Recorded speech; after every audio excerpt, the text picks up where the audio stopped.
What's going on, Z.E.R.T Nation? XP001 here. Got another morning update. This morning we're going to talk about belt setup, or also known as your first line gear.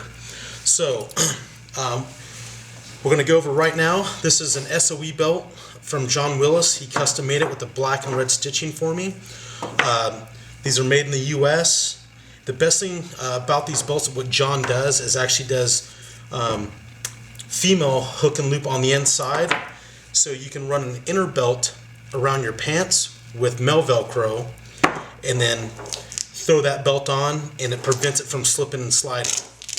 Now, I got some Kydex here. I'm a huge fan of Blade Tech with the Tech Lock system. Okay, so these are systems that you can adjust. You can pull these out, so if you're wearing a dress belt, you know, a 1-inch belt or 1.5-inch belt, you can adjust so you don't have any slap or slock. These things pop in, lock in.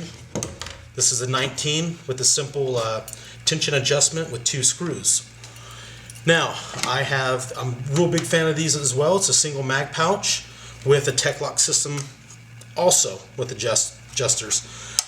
The nice thing about this, you can order them bullets forward, bullets to the rear, but it really doesn't matter because you can run it both ways. You just got to adjust it a little bit. Right here, we're beta testing the Mission First Tactical 30-round mags. They sent 30 of these out. We've been beating the shit out of them. They've been holding up. You can see some of this B-roll footage. Right here, this is old school. This is from work. I've been running this for about 10 years. This is a Kydex double mag pouch. This one basically has a Surefire G6 flashlight holder and mag holder. So when I'm on the job, running close protection, I always carry a flashlight and 1 spare mag. And I've literally ran this thing probably for about 9 years, and it's held up. I just don't have my clasp on it because it's set up for this belt. I usually wear this one with the suit, so it comes with the old school adjuster here that you can adjust up. Obviously, we got the certified Terran +6 base plates for 9mm. Add 6 rounds to your Glock mags, and we're going to show you how this setup. We're going to show you how we're going to set this thing up. Sorry, I need my coffee this morning. Okay, Z.E.R.T Nation. I have my inner belt on, which pretty much goes through all my loops on my pants or my shorts, obviously to hold them up. The reason why we do this is obviously trying to loop a 1.5-inch belt through standard pants or shorts may not work. The other benefit also is, as you see the inner lining, when I just show up to the range, just hook it on, clip it, and make all my adjustments right everything needs to be. And it locks in. Okay, Z.E.R.T Nation, we got instructor Mr. Blue here. Obviously is not wearing a S.O.E Cobra belt. He's wearing some other type of janky material, but he's a hard charger. You can tell because he's a hard charger because he looped it through his pants because he doesn't have an inner belt. So, right now he basically has a double Blade Tech Kydex mag pouch and then a double M4 pouch, which you can also run the mags bullets forward or bullets to the rear. Obviously, Mr. Blue likes the beer can grip, which is bullets to the rear. Now, he has 2 pistol mags and 2 rifle mags. So when you show up to a Z.E.R.T class, I know it says if you have kit, bring it, but you don't necessarily need a plate carrier to run to a class. The key requirements for Z.E.R.T training is to be able to retain 2 magazines on your body, both pistol and or rifle, and 1 in your gun. So as long as you have 1 in your gun, you have 3 mags on your body, you can get through all the drills and all the training that we do through the day. Another thing I might add, if you run a belt setup, I usually run either a dump pouch from Arc'teryx or another company and just dump a bunch of loose rounds, so when you're training on the range, you can just keep charging your mags as the block of instructions going through, so you can keep training.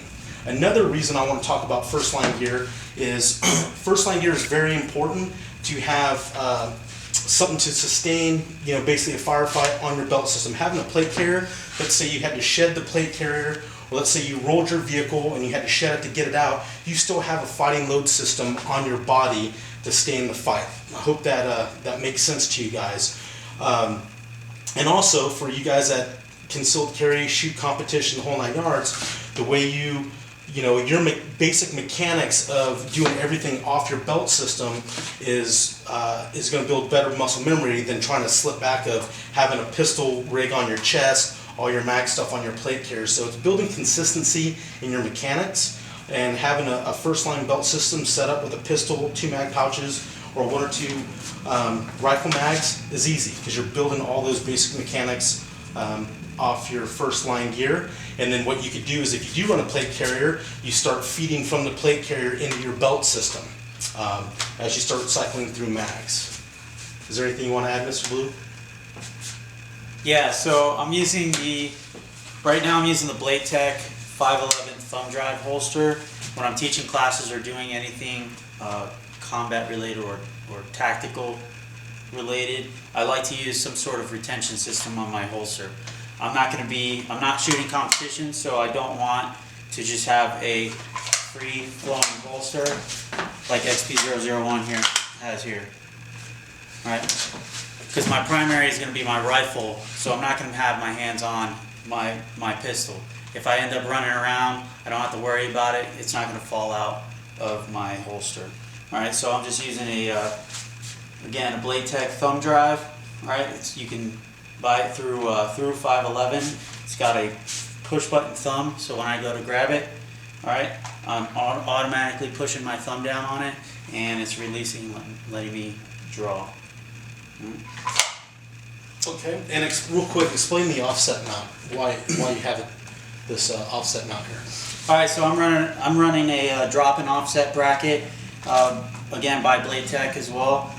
Reason I have this on is if I had a regular holster that sat high on my waistline, and I do put my kit on, it's going to be rubbing on the back side of the slide. So I have a drop and offset, so my kit stops here, all right, and it offsets off my body, as you can see, comes out probably about 1.5 inches or so, and so when I go to draw, I'm clearing all of my kit. All right, guys, thanks for tuning in this morning.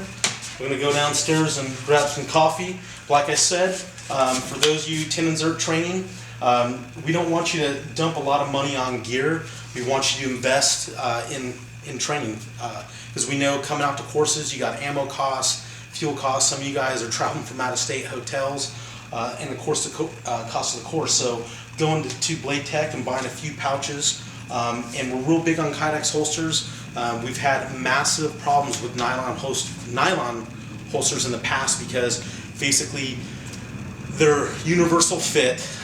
They have push buttons, so some of our drills, when you're shooting, transitioning, getting that, putting your gun back in your holster, getting your gun up on the move, it's taking that extra time trying to secure it. So having a Kydex, you can click, locks down, or locking mechanisms, you can be more dynamic on the range.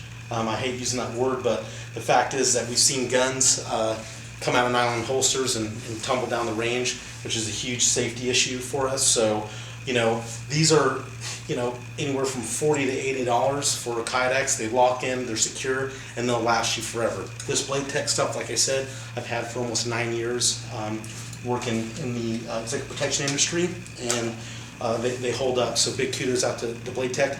Blade Tech does have a lower line. It's basically injected mold. What is it? Revolution. Oh, the Revolution. It's injected mold, so it's a little cheaper. It's not as firm, but it works, and it's cheap and efficient. So I hope you guys benefited from this video and gained a little bit of knowledge. So we'll see you guys tomorrow morning. XP001 and Mr. Blue out. ZERT is what you make it. Your drive and dedication to improving your skills and helping to build a community of like-minded individuals in your area is up to you. ZERT Community Network and Training is an opportunity. Take it as far as you desire, and remember that you reap what you sow. In life, nothing that has high value comes easily. You have to want it, and you have to have the drive to make it happen. So get involved. Most importantly, always train to help better yourself so you can protect the ones you love.